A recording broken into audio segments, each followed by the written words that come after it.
Hey guys, Dr. Decks here. Today I'm going to show you a safer way to make some parts that we make for different parts of our builds that are kind of a finer point of our carpentry skills. But lately I've been having some close calls with the table saw, and I just got to the point where I was like, you know what? I'm done trying to cut off my fingers, and I'm going to try to use something else to do the same thing that I've been doing in a much safer way. So if you like this video or you get something out of it, don't forget to hit that subscribe button, please. Thank you. What I'm getting at is I make really thin pieces of surface of capstock out of PVC.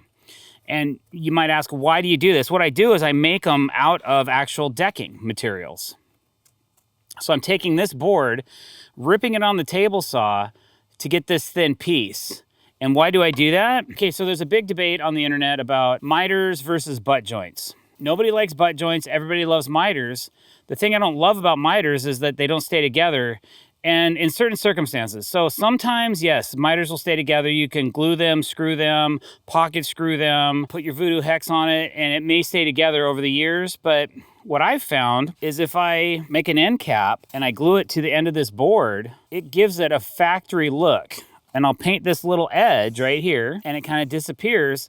And then it looks like I folded the corner, or I have a special look that looks really cool. It's kind of my own style. I came up with this. Nobody showed me how to do it. There's other guys doing it too. I'm not sure if I'm the first one that did it. That's not what this video is about. What this video is about is how I do it. More importantly, how do I get to the final piece I need right here?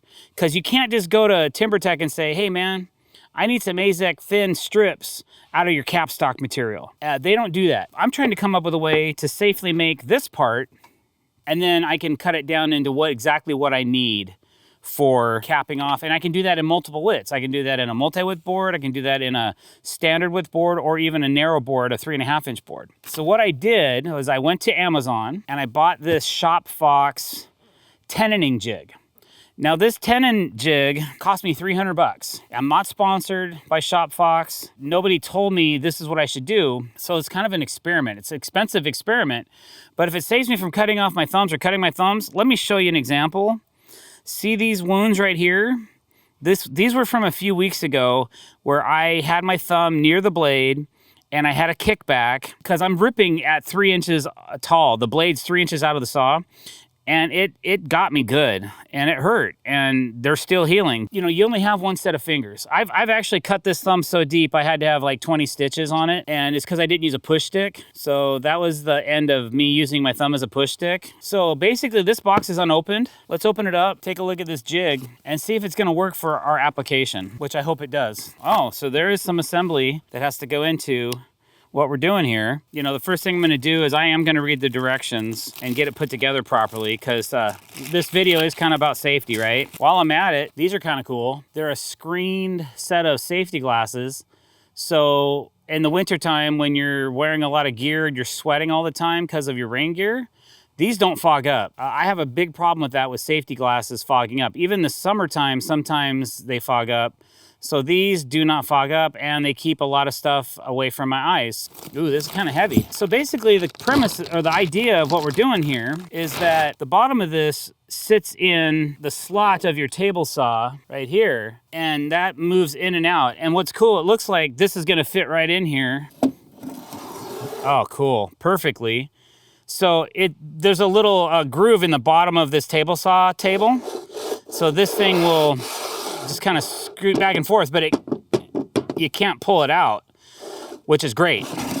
Okay, so we know that's gonna work for us, for our application. So let's go ahead and assemble this thing. Okay, so they want you to attach this thing right here to this thing right here. Go like that.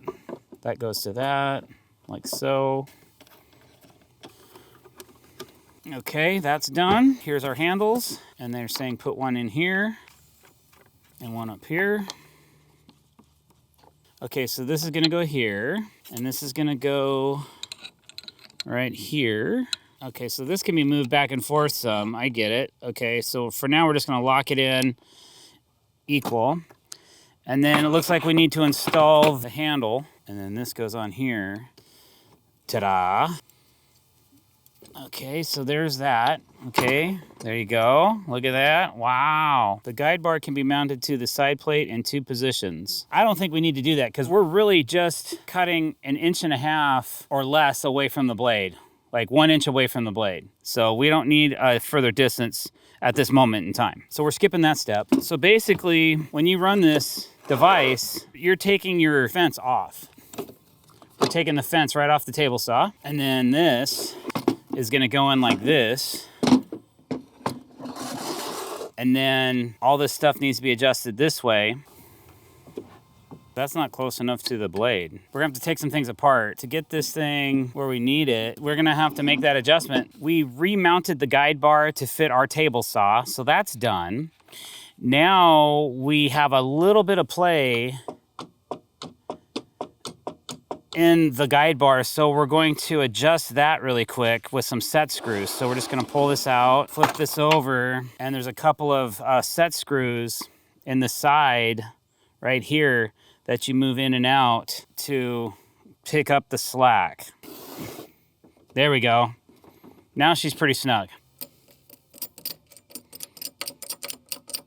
All right guys, so now we have the Shop Fox Tenoning Jig set up. So basically what we're gonna be doing is we're gonna be taking material. I have a 6-inch piece of material that I need to make that thin piece of the capstock with. We have to rip it like this. And I can only do a 6-inch piece.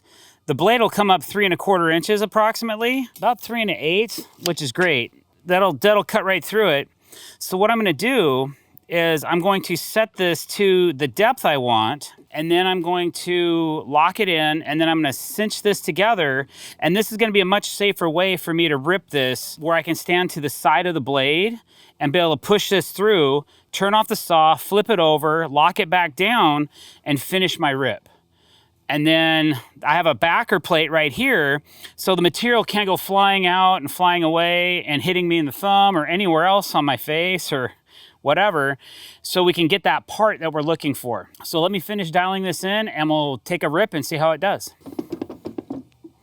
All right guys, so we have the blade set to the depth we want. We have the jig set to where we want it. I'm gonna go ahead and put on some safety glasses and take a sample test and see if it's at the thickness I like. If it is, I'll flip it over and we'll cut it again, and then we'll have the part we need. All right guys, here we go.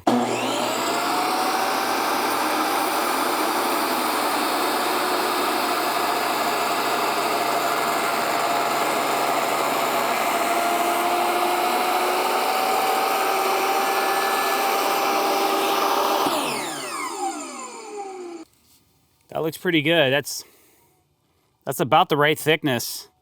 So the cool thing about, for me, I don't need to keep making different things with this. Once I figure out the thickness that I need, I'm gonna leave this thing locked in because I need to do several of these parts to be able to make these pieces. So I'm just gonna keep this locked into this one position, and that's how I'm gonna use this thing for probably for eternity.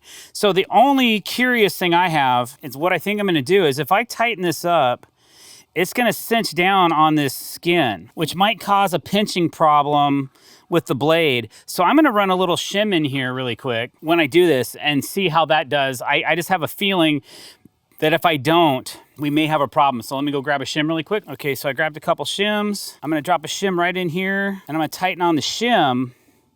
And then when the blade comes through, it'll keep this at a proper distance so it doesn't destroy the piece. So let's see how that works out. All right, here we go.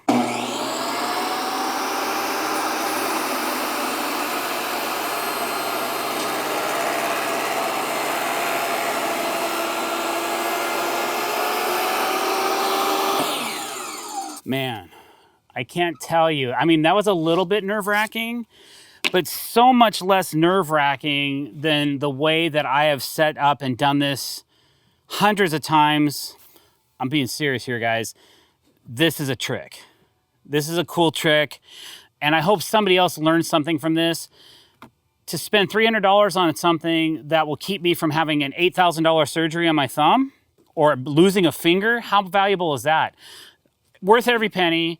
That was so smooth, it worked really good. I do have a pretty new blade on the table saw, by the way, so that helps. You can see there's a little tiny bit of a variance right here in the blade cutting. That's probably where this clamp was and where the shim was, but I can cut this piece out right here. I don't have to use that part. I can make my pieces on the chop saw now, cut these down to 1 inch or whatever width I need and be able to use them, and that's just perfect. So I hope you got something out of this video. Thanks for watching, guys, and definitely would say the Shop Fox, for me, is worth the investment. Hopefully somebody out there sees the value in that as well. And you can also do dados and rabbets and all kinds of cool trickery with it that I'm not even talking about, or tenons, mortises, and all that stuff. That's not why I purchased it though. I purchased it to make this. And until TimberTech and AZEK makes this for me, then I'm gonna have to continue making these parts. If I want to continue the style of my build, which I'm going to until I stop building decks, this is what I need. So thanks for watching again, guys. Hope you got something out of it. Don't forget to click that subscribe button, hit the bell icon to be notified when we're putting out new content. Leave a comment below. Let me know what you thought of this new toy that we have. And thanks for watching this video, guys. I really appreciate it. Have a great day.